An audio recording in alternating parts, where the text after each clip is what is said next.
नमस्कार, सत्य हिंदी पर आपका स्वागत है। मैं नीरज सिन्हा। झारखंड विधानसभा चुनाव में झारखंड मुक्ति मोर्चा के कार्यकारी अध्यक्ष हेमंत सोरेन ने इतिहास रच दिया है। हेमंत सोरेन न सिर्फ सत्ता बचाने में सफल रहे हैं, बल्कि झारखंड मुक्ति मोर्चा ने 2019 के अपने रिकॉर्ड को पीछे छोड़ते हुए अकेले 34 सीटों पर जीत के साथ राज्य में सबसे बड़े दल के तौर पर उभरता हुआ दिख रहा है। अभी शाम के 6 बजे हैं। भारत निर्वाचन आयोग के आंकड़ों के मुताबिक झारखंड मुक्ति मोर्चा गठबंधन को 56 सीटों पर बढ़त है और इनमें 28 सीटों पर जीत के नतीजे घोषित कर दिए गए। 81 सीटों वाली झारखंड विधानसभा में बहुमत का आंकड़ा 41 का है, यानी सरकार बनाने के लिए 41 का आंकड़ा जरूरी है और झारखंड मुक्ति मोर्चा गठबंधन को 56 सीटों पर जीत मिलती हुई दिखाई पड़ रही है। दूसरी तरफ भारतीय जनता पार्टी को बड़ी हार का सामना करना पड़ा है। इसे करारी हार भी कहा जा सकता है। पूछा जा सकता है कि हेमंत सोरेन और कल्पना सोरेन की जोड़ी ने मोदी शाह और उनकी पूरी फौज को कैसे धराशायी कर दिया। हम सिलसिलेवार ढंग से बताएंगे, रुझान की बात बताएंगे, कितनी सीटों पर नतीजे घोषित किए गए हैं वह भी बताएंगे और हर रीजन की चर्चा करेंगे। वैसे कुछ बड़े चेहरे की भी बात करेंगे जिन पर लोगों की निगाहें टिकी थी। इसके साथ ही बताएंगे कि भारतीय जनता पार्टी में वंशवाद का जो उदाहरण पेश किया गया था इस चुनाव में, उसका क्या हुआ और हेमंत सोरेन और कल्पना सोरेन की जोड़ी ने कैसे मोदी शाह की पूरी फौज को धराशायी किया है। इसके लिए हम पहले कुछ आंकड़े की चर्चा कर लेते हैं और चुनाव आयोग के साइट पर चलते हैं।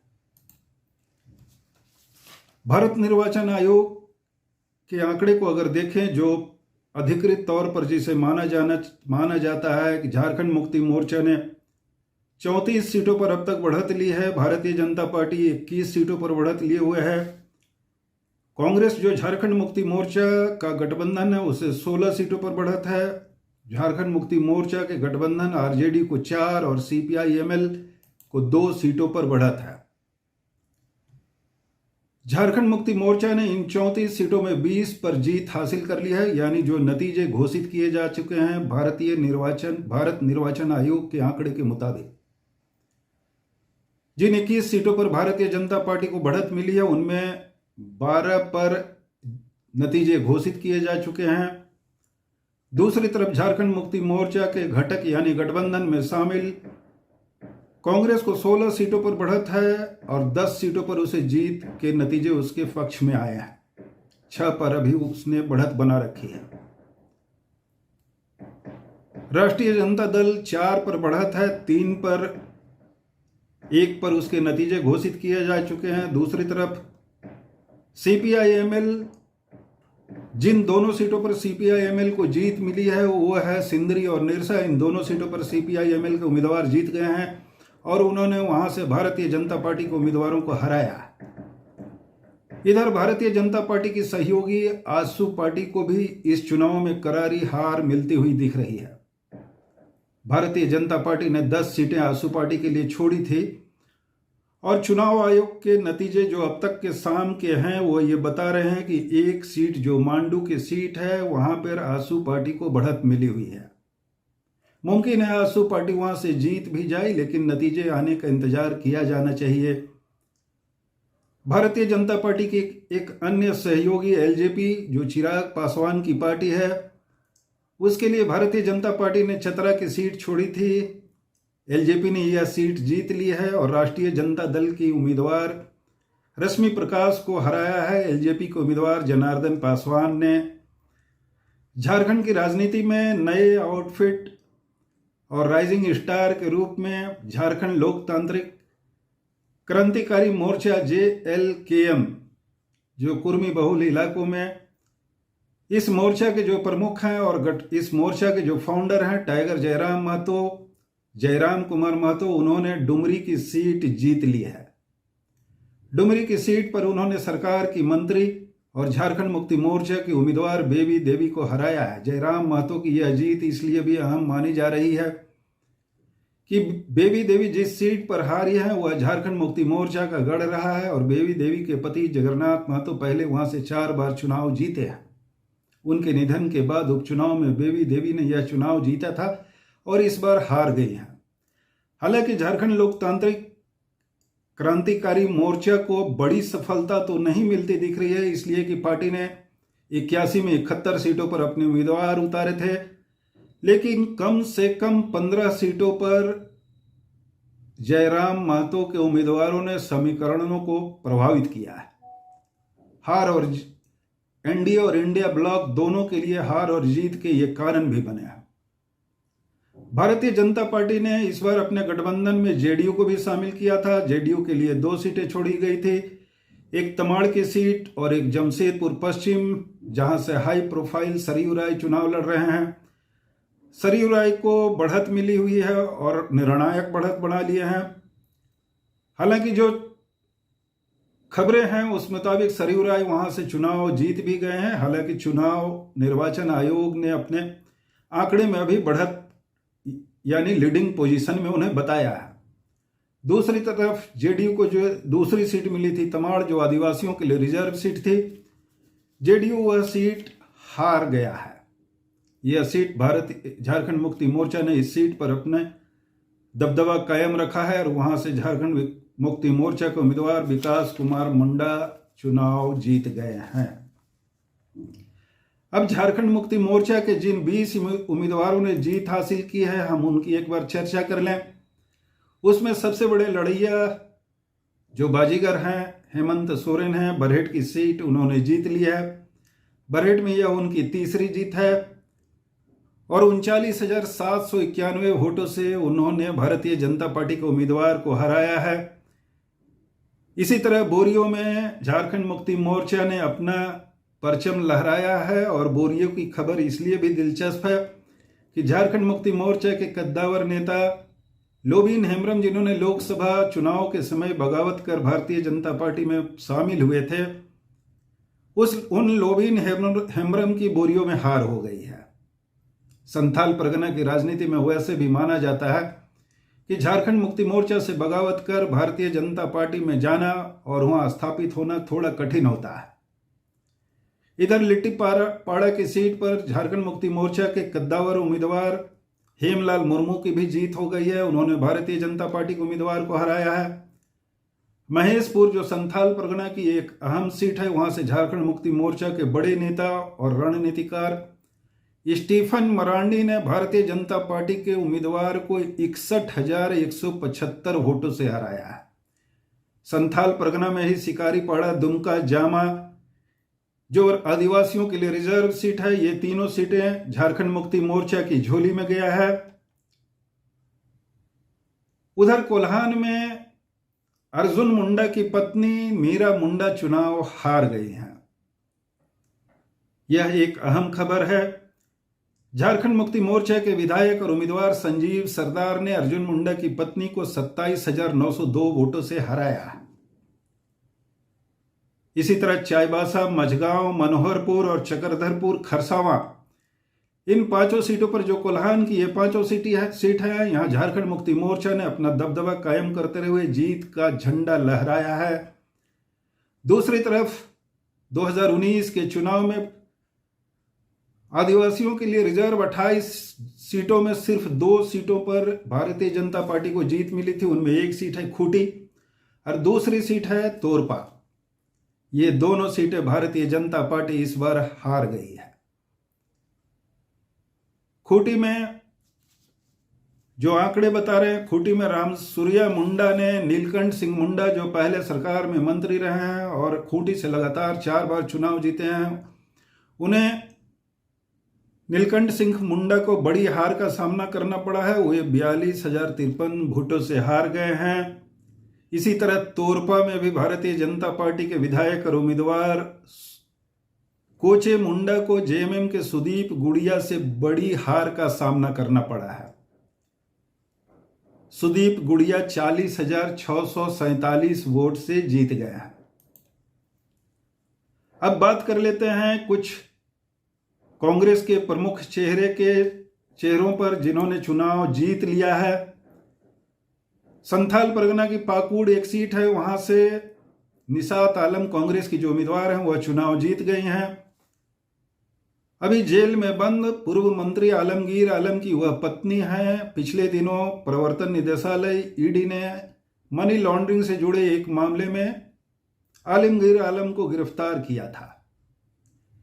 संथाल परगना में ही जामताड़ा की जो सीट है वहां से सीता सोरेन चुनाव हार गई है। सीता सोरेन को कांग्रेस के सीनियर लीडर और सरकार में मंत्री इरफान अंसारी ने 43,676 वोटों से हराया। सीता सोरेन के बारे में एक जानकारी और भी अहम है, वह यह कि लोकसभा चुनाव से ठीक पहले सीता सोरेन झारखंड मुक्ति मोर्चा छोड़कर भारतीय जनता पार्टी में शामिल हुई थी। भारतीय जनता पार्टी ने उन्हें दुमका की सीट से संसदीय चुनाव लड़ाया था, लेकिन वहां भी सीता सोरेन की हार हुई थी। इससे पहले सीता सोरेन संथाल परगना में जामा से झारखंड मुक्ति मोर्चा की 3 बार विधायक रही हैं। इस बार उस जामा की सीट को झारखंड मुक्ति मोर्चा ने फिर अपने पाले में किया है, यानी झारखंड मुक्ति मोर्चा की झोली में जामा की सीट गई है। विधानसभा चुनाव से ठीक पहले भारतीय जनता पार्टी में आदिवासियों की बड़ा चेहरा डॉक्टर लुईस मरांडी पार्टी छोड़कर झारखंड मुक्ति मोर्चा में आई थी और उन्होंने जामा की सीट जीत ली है। इसी तरह दुमका में हेमंत सोरेन के छोटे भाई बसंत सोरेन की जीत हुई है। जगन्नाथपुर की एक सीट जो कोल्हान की सीट है, यहां की भी चर्चा जरूरी है और दिलचस्प भी है। मधु कोड़ा की पत्नी गीता कोड़ा चुनाव हार गई हैं। कांग्रेस के सोनाराम सिंकू ने उन्हें 7383 यानी 7383 वोटों से हराया है। लोकसभा चुनाव से ठीक पहले गीता कोड़ा कांग्रेस छोड़कर भारतीय जनता पार्टी में शामिल हुई थी। भारतीय जनता पार्टी ने उन्हें सिंहभूम से संसदीय चुनाव लड़ाया था और तब गीता कोड़ा झारखंड मुक्ति मोर्चा के उम्मीदवार जोबा मांझी से चुनाव हार गई। जोबा मांझी के बारे में एक जानकारी देना जरूरी है कि जोबा मांझी मनोहरपुर सीट से 5 बार विधायक रही और इस बार उनके बेटे जगत मांझी ने यहां से विधानसभा का चुनाव जीत लिया है। तो कोल्हान में भारतीय जनता पार्टी ने अर्जुन मुंडा की पत्नी को टिकट दिया था, मधु कोड़ा की पत्नी गीता कोड़ा को टिकट दिया था और चंपाई सोरेन के बेटे बाबूलाल सोरेन को घाटशिला सीट से चुनाव लड़ाया था। चंपाई सोरेन भी घाटशिला सीट से चुनाव हार गया है। सिर्फ वंशवाद का जो पताका थोड़ा सा कोल्हान में लहरा है वह है कि रघुवर दास की बहू पूर्णिमा दास साहू जमशेदपुर पूर्वी की सीट से चुनाव जीत गई हैं। पूर्णिमा दास साहू ने अपने निकटतम प्रतिद्वंदी कांग्रेस के senior leader doctor Ajay Kumar को हराया है। अब थोड़ी बात कर लेते हैं राष्ट्रीय जनता दल के लिए इस बार का चुनाव झारखंड में अच्छा रहा। 2019 के चुनाव में राष्ट्रीय जनता दल को सिर्फ एक सीट पर जीत मिली थी। चतरा की सीट राष्ट्रीय जनता दल ने गंवा दी है, लेकिन 4 सीटों पर राष्ट्रीय जनता दल के उम्मीदवार आ गए हैं। जो चुनाव आयोग के आंकड़े हैं उस मुताबिक अभी देवघर जो अनुसूचित जाति के लिए रिजर्व है, गोड्डा जो सामान्य सीट है और पलामू की हुसैनाबाद सीट, इन तीनों सीटों पर राष्ट्रीय जनता दल के उम्मीदवारों की बढ़त है और ये बढ़त निर्णायक है। यानी राष्ट्रीय जनता दल इन तीनों सीटों पर आसानी से जीतता हुआ दिखाई दे रहा है। एक चौथी सीट जिस पर राष्ट्रीय जनता दल ने एक अपडेट कर लेते हैं इसको कि गोड्डा से जो संथाल परगना की सीट है वहां से राष्ट्रीय जनता दल के उम्मीदवार संजय प्रसाद यादव जीत गए हैं। भारतीय जनता पार्टी के विधायक और उम्मीदवार को उन्होंने 21,471 वोटों से हराया है। पलामू में विश्रामपुर की सीट राजद ने नरेश प्रसाद सिंह राजद के जो हैं वह भी चुनाव जीत गए हैं। उन्होंने भारतीय जनता पार्टी के बड़े लीडर और रघुवर दास की सरकार में मंत्री रहे रामचंद्र चंद्रवंशी को हराया है। विश्रामपुर के सीट की चर्चा थोड़ी और भी कर लेते हैं कि इस विश्रामपुर सीट पर आरजेडी और कांग्रेस दोनों ने उम्मीदवार फील्ड कर दिए थे। इसके बाद भी आरजेडी ने वहां भारतीय जनता पार्टी को शिकस्त दी। अब आते हैं जनता दल यूनाइटेड, जिसकी बात हम पहले कर चुके हैं। झारखंड लोकतांत्रिक क्रांतिकारी मोर्चा जयराम की भी बात कर चुके हैं, एलजेपी की भी बात कर चुके हैं। तो अब ये बात रही कि झारखंड में जो बहुमत का आंकड़ा है वो 41 है।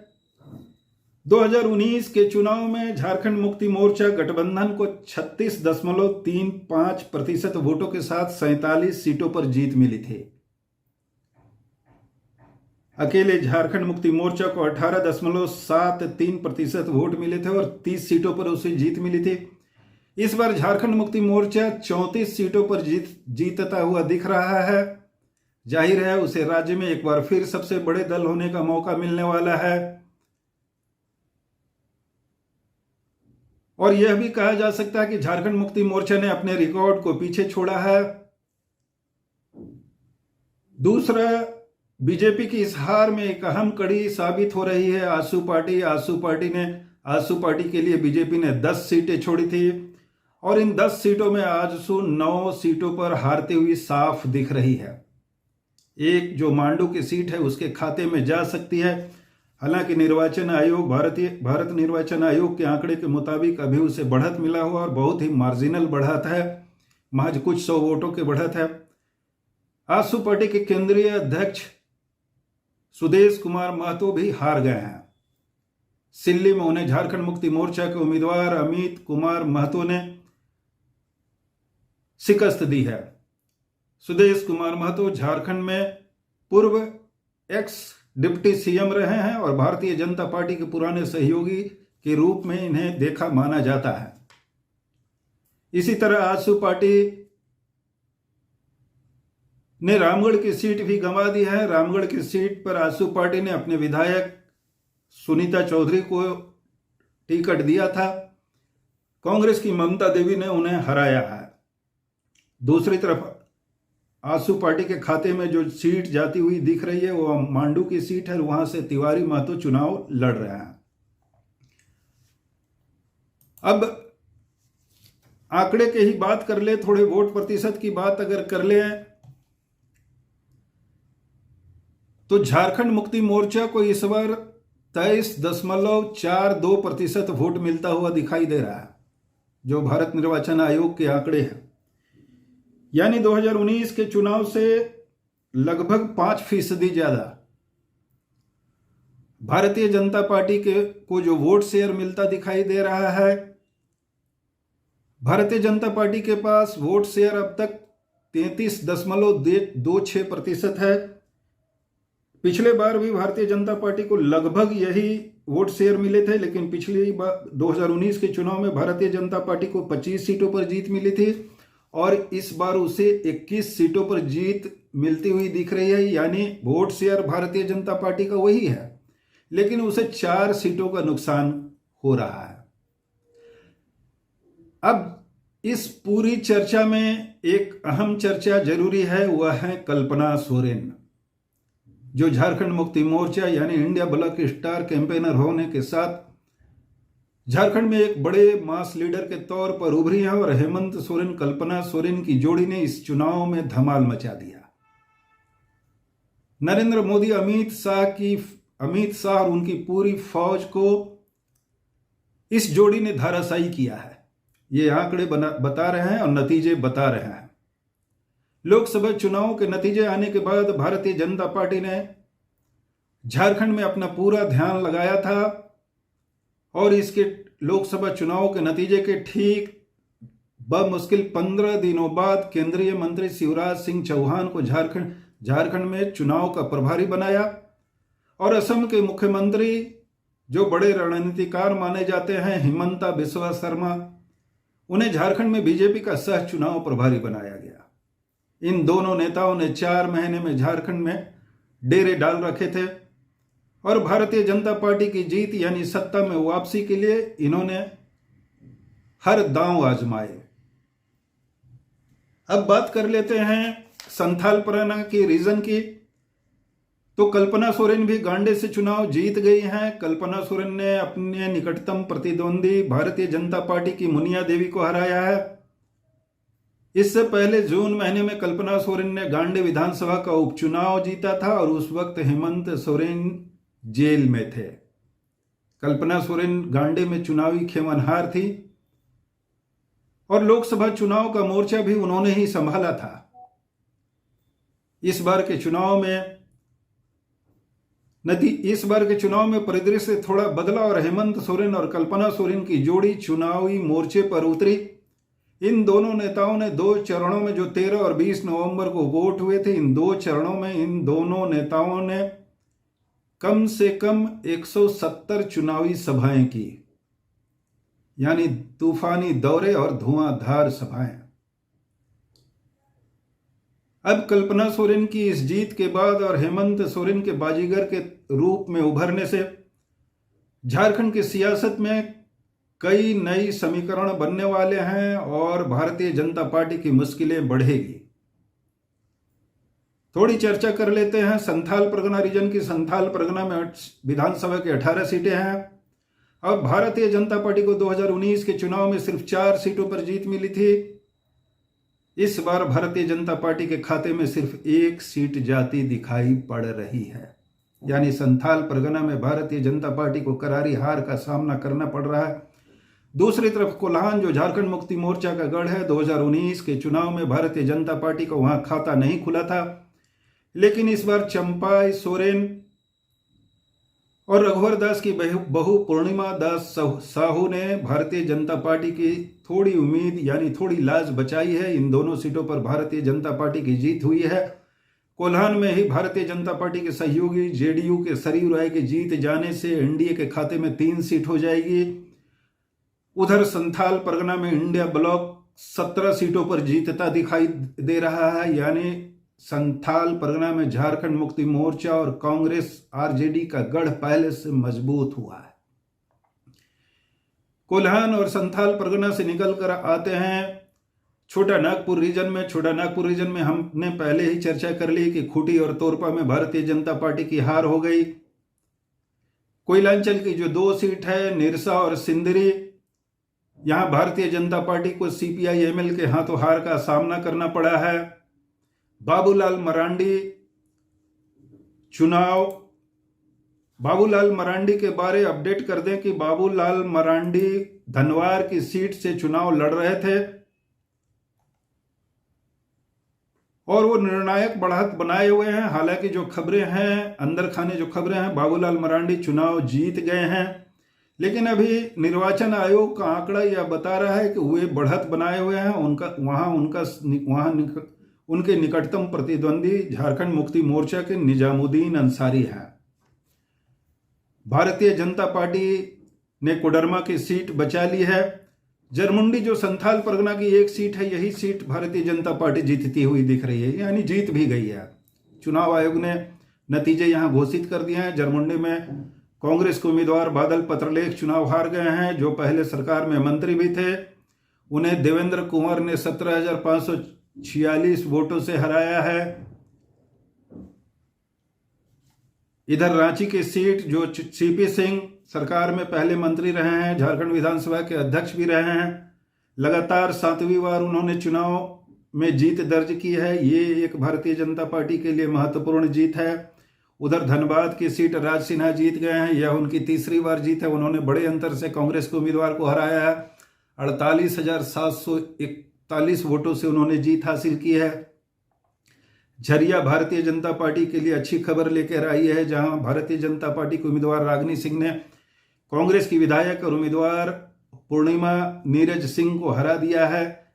बाघमारा जो कोयलांचल की सीट है, उसे भारतीय जनता पार्टी बचाने में सफल रही है। सरायकेला, जिस कोल्हान की हम बात कर रहे थे, कोल्हान में सरायकेला की सीट चंपाई सोरेन जीत गए हैं।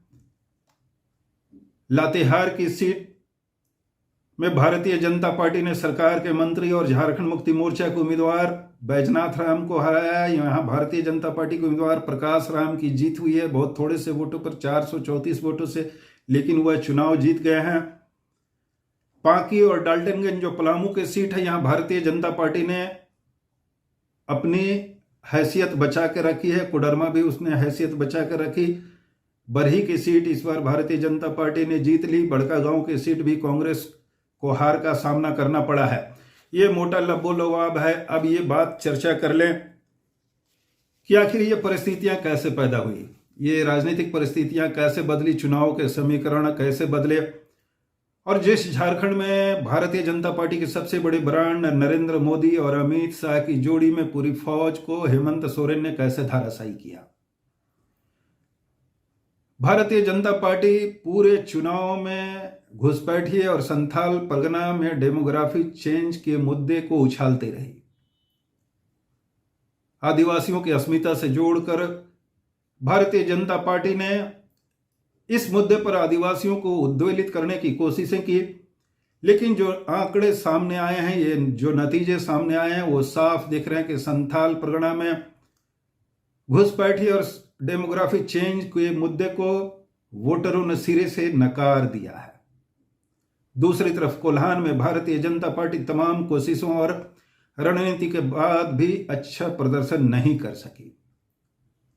भारतीय जनता पार्टी के लिए एक बड़े सेटबैक का सामना इसलिए भी करना पड़ा है कि आजसू पार्टी जो उसकी सहयोगी रही है, उसकी दुर्गति हुई है। आजसू पार्टी 10 में 9 सीटें हारती हुई दिख रही है। हेमंत सोरेन के लिए जो सबसे बड़ा जो इस चुनाव में जो फायदे का फैक्टर जो साबित हुआ है, वह पहला है आदिवासी और मुस्लिम का बड़ा वोट बैंक, जो इस चुनाव में भी उनके पक्ष में जाता हुआ दिख रहा है। और 2-3 अहम फैसले, सरकार के अहम फैसले और कुछ महत्वपूर्ण योजनाएं जो पूरी तरह लगता है कि इस चुनाव में क्लिक कर गया। इसमें एक महत्वपूर्ण योजना है हेमंत सोरेन की मुख्यमंत्री मैया सम्मान योजना। इस योजना के तहत हेमंत सोरेन ने राज्य की 50 लाख महिलाओं को के खाते में 1000 रुपये महीने भेज रहे हैं। 4 महीने से यह योजना शुरू है। इंडिया ब्लॉक ने अपने चुनावी मैनिफेस्टो में वादा किया है कि दिसंबर से यह राशि बढ़ाकर 2500 रुपये कर दी जाएगी।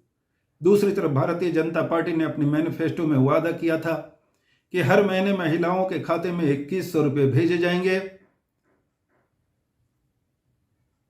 इसके साथ ही चुनाव से कुछ ही दिनों पहले हेमंत सोरेन ने राज्य में बिजली उपभोक्ताओं के बकाये को माफ कर दिया था और बिजली उपभोक्ताओं के लिए 200 यूनिट बिजली भी मुफ्त कर दी गई। ये योजनाएं भी इस चुनाव में कारगर रही। विधानसभा चुनाव में इस बार महिलाओं ने 5,51,000 यानी पुरुषों की तुलना में 5,51,000 ज्यादा वोट किया। इन वोटों के साथ ही यह माना जा रहा था कि मुख्यमंत्री मैया सम्मान योजना का यह असर हो सकता है और इसका ज्यादा लाभ झारखंड मुक्ति मोर्चा को मिल सकता है। पूरे चुनाव के दौरान हेमंत सोरेन और कल्पना सोरेन इस योजना की चर्चा चुनावी सभाओं में करना नहीं भूले। हेमंत सोरेन अलबत्ता इन बातों पर जोर देते रहे कि अगर कोयला कंपनियों का राज्य सरकार पर जो 1,36,000 करोड़ रुपया बकाया है, अगर वह केंद्र सरकार दे दे तो झारखंड में हर परिवार को वह सालाना 1 लाख रुपए की मदद करेंगे। अब कल्पना सोरेन की एक ताजा टिप्पणी उनके एक्स पर सामने आई है, जिसमें उन्होंने लिखा है कि झारखंड जीत गया, झारखंड की मैया जीत गई। जाहिर है उनका इशारा मुख्यमंत्री मैया सम्मान योजना की तरफ है। चुनावी नतीजे साफ होने में थोड़ा समय और लग सकता है, लेकिन यह बात बिल्कुल क्लियर है अब, और जो रुझान है इसमें कहीं कोई बड़ा उलटफेर होता हुआ अब नहीं दिखाई पड़ता और यह साफ लग रहा है कि हेमंत सोरेन अपनी सत्ता बचाने के साथ बड़ी जीत हासिल करने में कामयाब रहे हैं और इसके साथ ही वे एक बाजीगर के तौर पर उभरे हैं।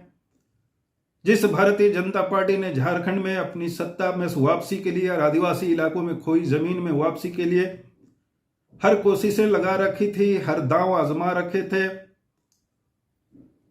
वहां पर हेमंत सोरेन की ताकत ने भारतीय जनता पार्टी को पीछे धकेला है। हेमंत सोरेन के पक्ष में एक और भी बात जाती हुई दिख रही है, वह यह कि इंडिया ब्लॉक ने मुख्यमंत्री के तौर पर उन्हें पहले ही पेश कर दिया था, जबकि भारतीय जनता पार्टी में उम्मीदवार का कोई चेहरा नहीं था और भारतीय जनता पार्टी के तमाम नेता पूरे चुनाव में यह कहते रहे कि नरेंद्र मोदी की अगुवाई में भारतीय जनता पार्टी चुनाव लड़ रही है और एनडीए की सरकार आएगी। जाहिर है इस चुनाव में इसे भारत सेंट्रल लीडरशिप की हार के तौर पर देखा जाना चाहिए। यानी झारखंड प्रदेश में जो बीजेपी की यूनिट है उससे ज्यादा इसमें Bharatiya Janata party central leadership की हार झलकती है। 20 सितंबर से 2 अक्टूबर तक भारतीय जनता पार्टी ने यहां परिवर्तन यात्रा की थी और इस परिवर्तन यात्रा में नरेंद्र मोदी, अमित शाह समेत लगभग आधे दर्जन केंद्रीय मंत्री, दूसरे प्रदेशों के आधे दर्जन मुख्यमंत्री समेत कई सांसद और विधायकों ने हिस्सा लिया था। विधानसभा चुनाव के दौरान ही नरेंद्र मोदी की कम से कम 10 जगहों पर रैलियां हुई। रांची में उन्होंने एक रोड शो किया था। इन तमाम कोशिशों के बाद भी हेमंत सोरेन जिस तरह से बाजीगर बनकर उभरे हैं और जो चुनाव के आंकड़े हैं, वोटों के जो समीकरण हैं, उससे यह साफ होता है कि हेमंत सोरेन ने अपना चेहरा, अपना कद झारखंड की राजनीति में पहले से ज्यादा मजबूत किया है